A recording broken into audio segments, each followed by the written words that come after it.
First off, I want to thank my family for all their love and support throughout this process.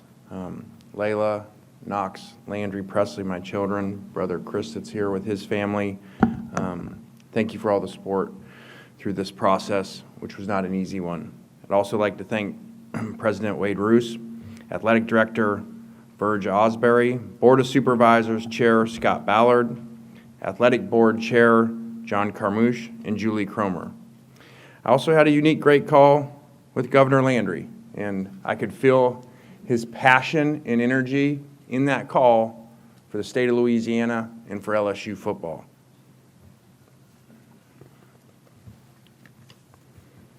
Also, the people that reached out to me through the process, from former great LSU players and very powerful LSU alumni. I'm very honored to be the head coach of LSU. I can sum it up by saying this place is different. And having watched this place for a long time, having been on the other sidelines in this stadium, this place is different, and that's why we're here. We have a lot of work to do with that, but I'm very grateful for the opportunity to lead one of the elite programs in all of sports. Leaving Ole Miss was extremely difficult decision. And in that, we tried every single thing possible to continue to coach the team through the playoffs and to continue to coach the players. In the end, that was their decision, and we totally respect that and appreciate the time and energy that we tried to figure out a plan to do the best thing at the time for those players. The last 6 years of my life have been the best 6 years of my life, and I owe that to all the players, all the assistant coaches, and the people of Oxford. It was amazing. It will forever be a major part of my story. I'm so grateful for those relationships and all of those people that I got to meet. But the opportunity at LSU, as I said before, is just different. Someone very close to me reminded me this week in this decision that LSU is the best job in football. When you take the history, tradition, passion, and the great players in the state of Louisiana, no one can argue that when you're in Tiger Stadium on Saturday night, there is nothing like it. And this place is built for championships with championship expectations. We understand that. But as an elite competitor, that's exactly what you want, and that's why we're here. You know, over the past few weeks, and especially the last few days, trying to figure out this decision. And I really tried to channel my dad. And I thought of when I spoke at his funeral. And when I spoke, it occurred to me as I was writing that speech, I never understood why as a kid we moved so much. And I realized he had moved 17 times. But during that funeral and during that week when he passed, the amount of people that reached out to me that were either at the funeral, wrote letters, wrote notes to me, found my number, texted me, was amazing from all the different places that he went. And it became apparent to me, and I spoke on that, that happened for a reason. He went to all of those different places for a reason. He didn't stay one place. He went to all those places so he could connect with all those people, impact all those people, be impacted by all those people at the different places. And so as I thought about that, even with the best 6 years, it became apparent to me what the decision was. My journey has been unique, to say the least, but I believe everything that I've been through has prepared me for this moment at this place right now. I also believe everything happened exactly how it was supposed to happen, when it was supposed to happen. And that'll be clear someday, that all of it did. Our program here at LSU will be designed top to bottom to be the #1 destination for elite players in all of America. That's why we're here. Our immediate priority is assembling the best staff in the country and securing top talent.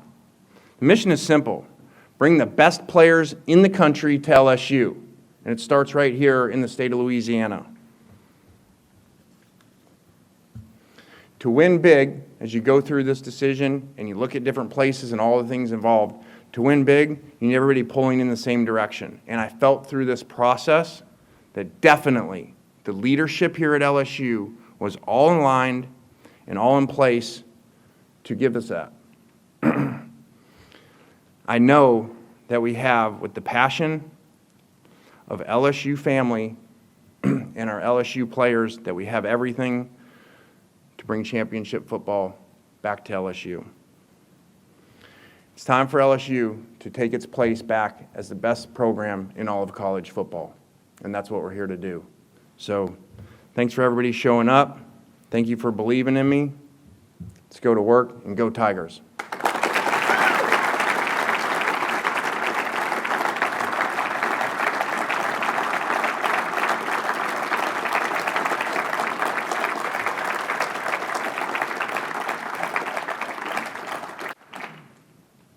Appreciate that.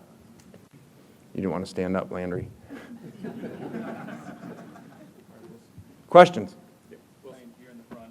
Yep. You talked about how happy you were at Ole Miss, and that's a team that's on the cusp of the top of the playoff. What drew you away from that into this place, especially kind of at this moment? Yeah, great first question. That was, as I referred to, that was excruciating and difficult. And like I said, we tried every possible thing for a long time the other night and into the morning. As you saw, the team meeting announcement get pushed back because we were trying to get that done. And I'm very grateful for the chancellor there and Keith Carter, that they listened. We presented a plan how that could be done and give the players the best chance to win in the playoffs. And at the end of the day, that's their decision. And I respect that. And made a good point. That may make sense to everybody outside, why the best thing was to keep us all together for the playoffs, and may make sense to all the national media, why that makes sense to do that. But, like he said, he has to live there. And I totally respect that, and I respect their decision, and so appreciative for them. Laying right up the middle here, Michael Cobble, WBRZ TV in Baton Rouge. Verge talked about your resume, I guess. Just why do you feel like you've been successful over the last handful of years in this ever-evolving college football landscape? Yeah, I think we've been very successful because we've had great players. We've been very successful because we've hired great assistants that fit together. I think that college football has changed a lot over the years. And I think that a thing that we do extremely well is, we don't just think outside the box. We create a new box. The way that we do things is not traditional, and just because in the book of coaching, this is how we do it, or it was done that way before. We're always looking for new ideas, trying to figure things out, and that started years ago with the innovative offense and changing the style of offense that we played over the years. Having a unique offense that I don't feel like is anywhere else in America by the system that we have and how it's run. And then with that, from high school then into portal recruiting and embracing that and embracing the portal and figuring out a way to put the best collection of players together where we were at. And, I think the record shows we did a really good job of that. Lane down here in front. Corey Diaz with the Daily Advertiser. I'm wondering if there are things that you can share with your conversations with your mentors and whomever else you sought out to make this decision. What were some of the things that they shared with you that sort of helped sway you one way or the other? Yeah, I think that, it was a really difficult decision. And when you're in those difficult decisions and you're torn, very torn, back and forth, and there's multiple options, there were really, 4 different places that we had to think about in this. And I just talked to them, and then it really was apparent I felt like everybody that I talked to outside of the state that I was in all basically said the same thing, okay? They all said, man, you are going to regret it if you don't take the shot and you don't go to LSU. It's the best job in America, it's the best resources, and to win it. And it's obviously been done here before by a number of people. And, Pete Carroll, really, he told me, that he always told my dad that he'd look out for me. And so when we were talking, he really channeled him up, from knowing him for so long, and he said this is exactly what he would do. He would tell you, boy, go get it, go for it. And, Coach Saban kind of coached at another place in this conference, so I can't really say exactly what he said, but I'll say I think the world of Coach Saban, and I respect him, and so there's a reason I'm here.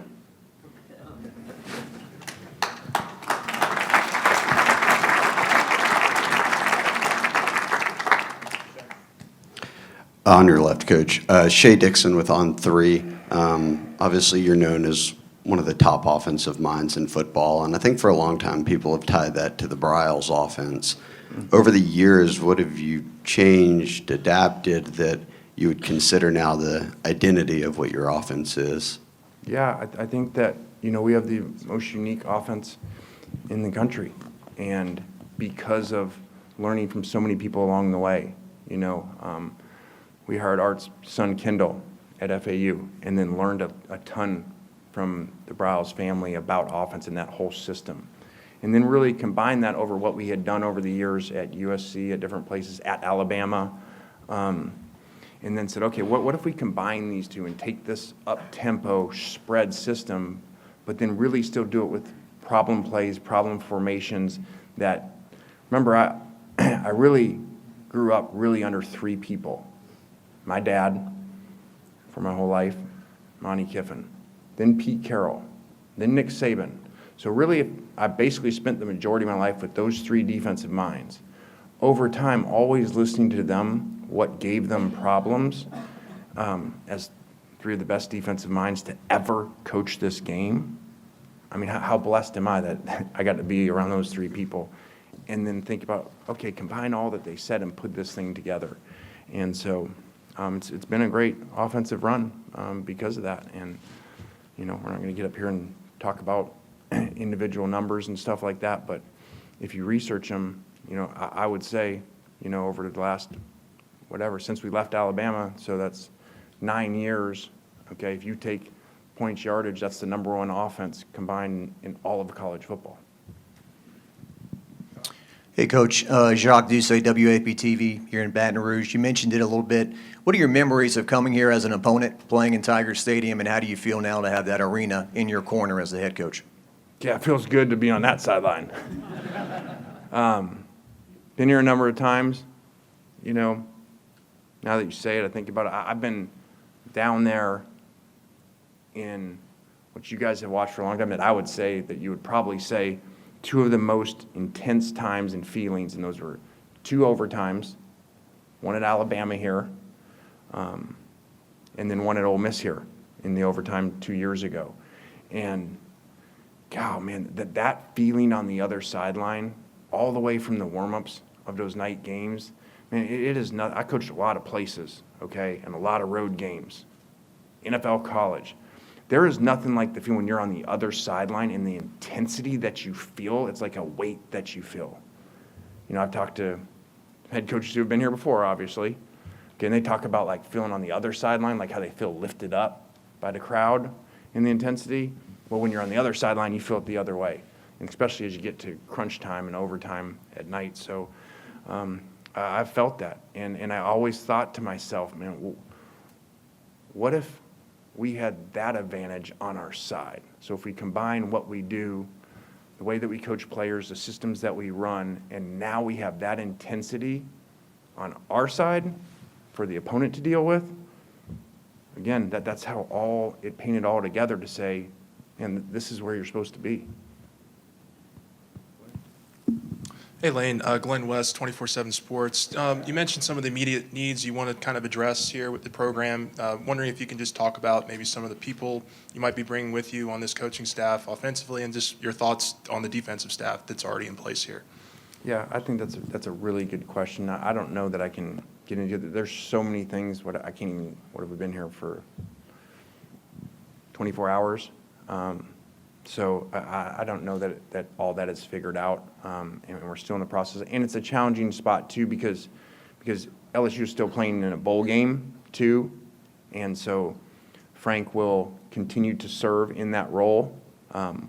We've spent a lot of time together, the last 24 hours as I've been here, and less than 24 hours. And so have made the decision that he's going to still stay in that role as the head coach of that team for the bowl game. So there's a lot of complicated moving parts in that, but we'll definitely have that answer for you soon. Thank you. In the back, Mike? Lane, Mike Scarborough at TigerBait.com. Is there anything that surprised you in this process with talking with Verge in the last few weeks or since you've been here? And is there anything specifically that you can share that Nick Saban told you in your phone conversations with him about this job? Yeah, I just felt, in all respect to the other three programs, I just felt the passion through Verge, and obviously he's in a unique spot as having been here so long and played here and been part of so many championships and been around so many championship coaches, that I just felt that passion and I felt that alignment from everyone, from the president, from the governor. So it just became apparent, like that alignment of all being there. And other places have good alignment. But it was like the entire state of everybody that I talked to at some point, okay, was aligned that the number one thing in this state is to get LSU football back to the championship level where it was at before. That's very unique to have everyone in the state, okay, on the same page to get the same thing done. And so it's pretty awesome. And again, it's why we went through a really challenging time and a really difficult decision and a great place where we were at and great support to have to make the decision to leave there, okay, as over the 6 years there, a lot of opportunities to leave, including in this conference, very prominent programs, and never did. And it came down to that at the end of the day. The only one we were leaving for was once we felt this alignment and passion at LSU.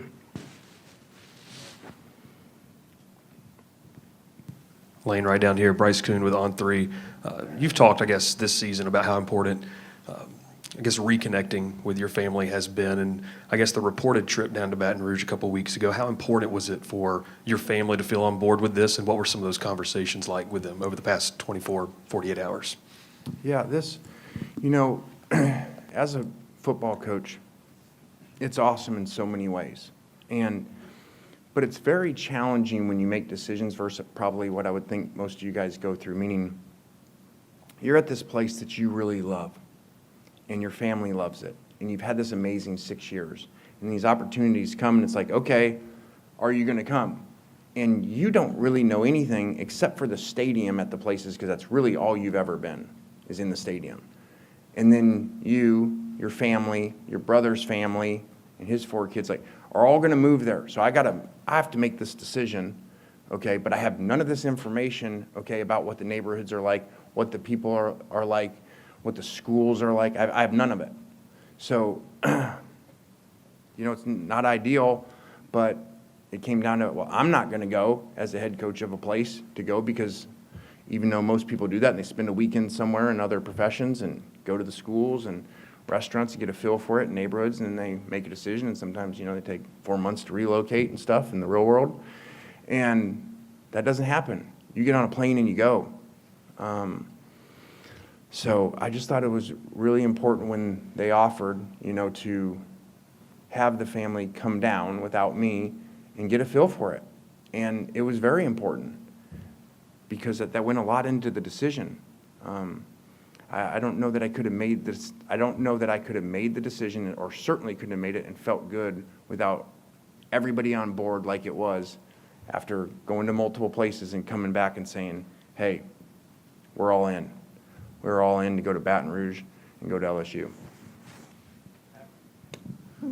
Hi, Lane. Matt Moscona from ESPN Radio in Baton Rouge. I'm curious, how much did an NIL plan in this new true third-party NIL era factor into your decision, and what can you share with us about the plan LSU laid out for you? Yeah, great question.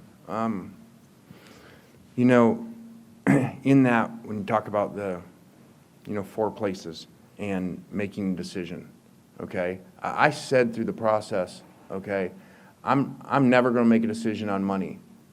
And I'm telling you right now, I don't know what my contract is here. That's not very financially responsible, okay? I'm sure it's really good, okay? I don't know what it is, nor did I know at the other places what the numbers were. Because I said in the beginning, I told Jimmy Sexton, don't tell me the numbers, okay? I want to make a decision that has nothing to do with money for me. Now, tell me the numbers in the plan for what the money is for the players. Because that's everything in that area to me, okay? Not what I make, what they make to understand how can you build this. And if you're going to make a change and you're going to move and all these people are going to move and you're going to do all this and go through all that, which was a very challenging, obviously, last 48 hours, in a lot of ways sucked. It's the only way I can describe it. It sucked for a lot of people. And there was no way to possibly do it, in my opinion, any better than we did from a timing standpoint, because it's a bad scheduling system of how it's set up, and eventually, hopefully, it gets like the NFL where you can't do that in the season and don't have to make those decisions. But in that, it was very important and very critical, and Verge and his team had a really, really good plan, and even talked to some donors that are part of that plan here to see exactly how does that work. And there's a great plan here. There's a great plan of how we can come together with what we bring and what players around the country want to play for us and play in our systems, and then have that support to be able to do that so that they want to play for us and they get taken care of financially, which obviously nowadays is the world of college football, and it's very important and critical to them, which it should be. And this was the best setup. So that definitely played a factor into it. Because I don't care what your systems are, without good players, they don't work. So I actually asked today about my contract, not the numbers, I still don't know them. And I said, hey, just in case I get asked on it. And he said, basically, all 4 were extremely similar, okay, contracts for me. But in the process of figuring out the NIL packages, those were not similar. Those were not the same. And that's a big part of it. Jared in the back. Elaine in the back over here. Jared Paul Joseph, WGNO in New Orleans. How have you felt mentally and emotionally from the optics of having to leave Oxford to the booze to landing here to the cheers? How has that been for you in those aspects? Yeah, time heals a lot of things. And having gone through this in this conference before, I sure hope that happens. I sure hope that that the people there and the fans there, as time goes, can focus on the amazing 6 years, the greatest football run in the history of the school, okay, the greatest regular season ever in the history of the state just happened there. And I really hope they can focus on that. And where we were able, with the support of people there, where we were able to put the program on a national stage that it had never been at before and maintain it there for a number of years. So it was very hard, and it was really challenging, and it is, man. It's the passion of the SEC. So I understand that. So I don't get emotional with it yesterday like so many people get emotional, like that, and they change like that, because we spent 6 years there, and that airport scene, and Knox and I driving, and people trying to run us off the road, man, and the things they said to us. And then we got here, and we had been here for 6 minutes, and how, we love you, Coach, you're the best ever. And like, we only been here 6 minutes, we ain't done anything for you yet. That's the SEC, and I've been around long enough to know that, and it's just the passion of the SEC, and so I'm not upset at those reactions, by fans, by people, and, I think that people get really upset when you leave somewhere because they feel hurt because you're doing a really good job. They ain't going to the airport and driving from all over, okay, to say those things and yell those things, okay, and try to run you off the road if you were doing bad. So, you know, I just look at it as passionate people in the SEC, and then it means they really liked what we were doing there. And I think because of the way the players played, because of the way the assistant coaches coached, and the performance we put out on the field, okay, is why we ended up in the situation that we were having to decide from all these different places. Yeah, right here in the front, Ron Higgins, Freeport Bossier Journal. You talked with Florida, and you talked with LSU. What did Verge Osbury say to you, maybe the first time you talked to him, that you thought, that's exactly what I want to hear? I'm going to leave you alone and let you coach the team. I like when I hear that. We're going to give you everything to win. I'm going to leave you alone and go coach the team and bring us championships. So, you know, Verge isn't real long-winded in those meetings as some other people, and he gets right to the point, and, you know, I really like that. And so he sparked my interest from the first time I talked to him. Lane Koki Riley from The Advocate. With the signing period starting on Wednesday, what's the structure in place to bring in these recruits, still recruit guys, potentially have some flips? Like, what's the structure in place now for the recruiting signing day? Yeah, so, you know, when it was asked before about the staff and the current roster, all that stuff, the number one focus after arriving here and walking in the facility last night, which really was awesome. Sorry to sidetrack, so make sure I don't forget your question. But man, landing here at that airport, and then the leadership showing up and the whole board being there, what was, I mean, you could feel it right there, you know? So as you've probably figured out, it was a really, really hard decision, and I was really torn, and I went back and forth, you know, didn't sleep very much trying to figure it out. And the system didn't allow for a lot of time to do that, you know? And it was really hard. And, you know, I'm human. You don't like, even though you understand it's the passion, you know, you're with your son and you're driving, and, you know, you got to call a cop that you know, so they'll help you because you personally know them because you are leaving the state. And you got to call them because, you know, you drive with your son, and you got to turn around. And people are like screaming at you, you know, trying to run you off the road. I don't know what they're going to do. And so that affects you in that airport scene and all the things being said. I understand it. It's the passion. But they're saying that about you, that you thought you did a really good job for 6 years for them. That affects you. And even on the plane down there, I'm kind of like, man, we made this decision, but God, I really, you know, and I'm telling you, I landed last night. I can't even remember when it was, okay? We landed, okay, about 24 hours ago. And when I got off that plane, and I saw the board there, and I saw the leadership, and I felt the power of this place. And then we get in the car, and as we're driving out, and there's the fans, like just all of them out there at the airport, and their excitement and their passion. And then the cars drive by as we're going to the office, and you go by Tiger Stadium, and it's lit up. And you're like, I absolutely made the right decision. And it all went away.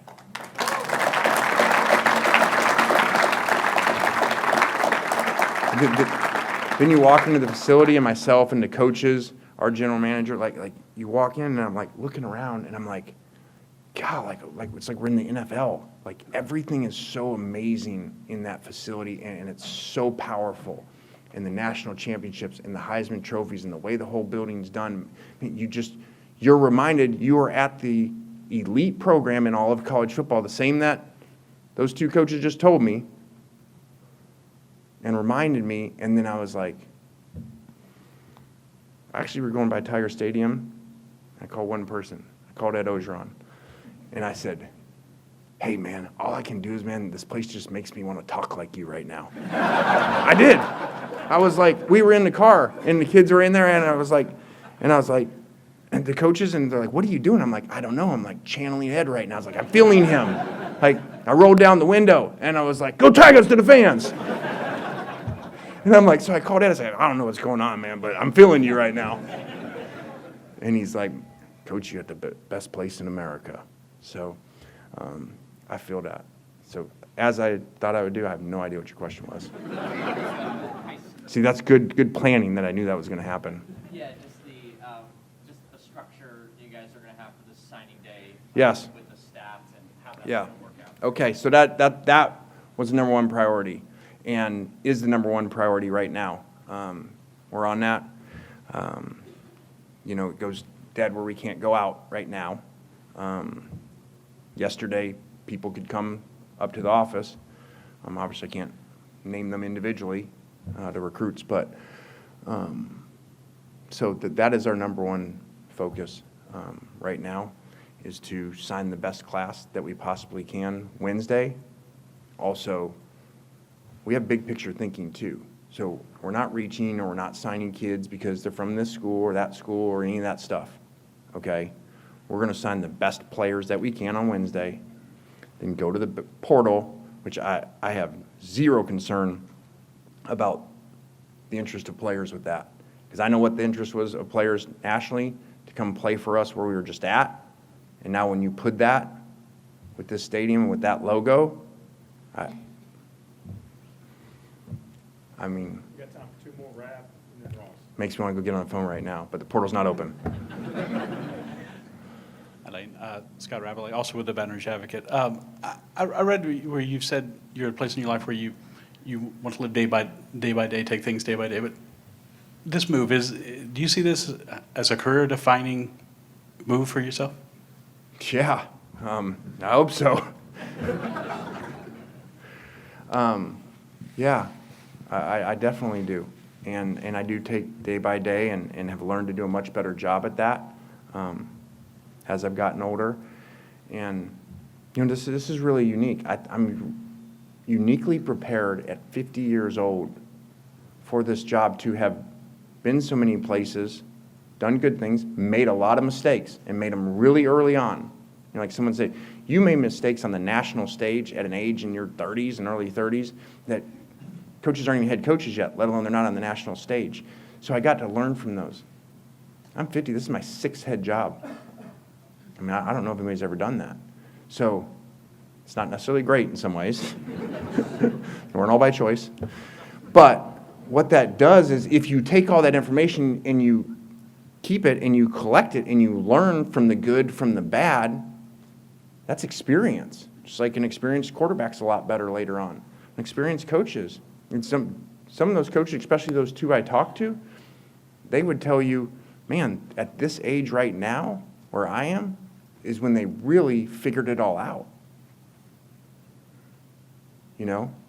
I think, I may be wrong on this, I bet you that Coach Carroll's probably 50 when he takes USC, and Coach Saban, when he takes Alabama's 55.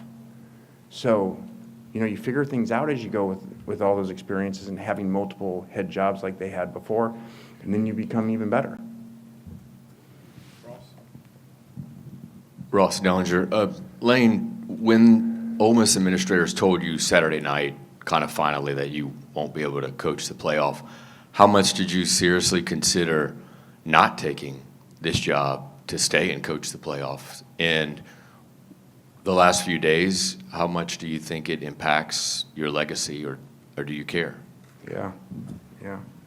Glad you're here, Ross. Thanks. Just so smooth and everything.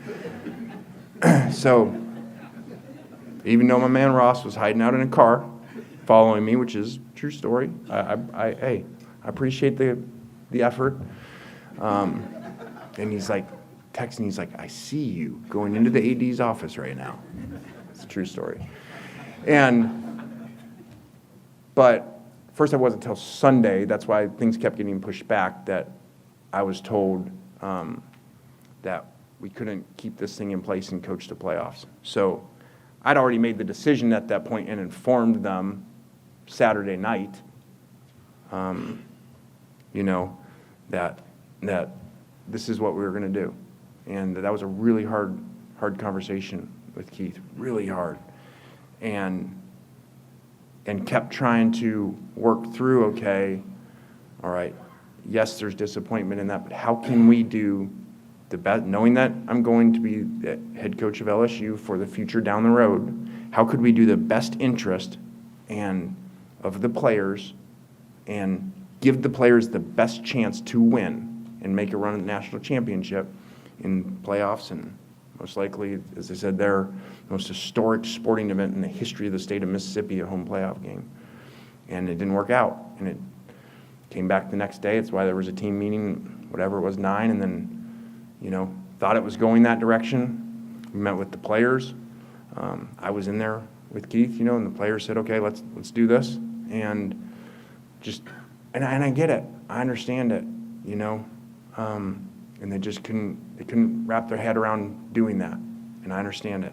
And I respect that. So that's why everything took so long. So I did not know the final decision that we couldn't tell 30 minutes before that team meeting, when he called over and said, okay, but we're going to go a different direction. We can't wrap our heads around this. And, unfortunately, which again, I respect. And they said, you're not going to be able to talk to the team and tell the team, that you're leaving. So I hate that. I hate that I didn't get to explain to the players why, but I also totally respect and understand any decisions they felt they had to make, for the program. Thank you, Coach. We'll go ahead and do the photo now. Thanks, guys. Appreciate everybody coming.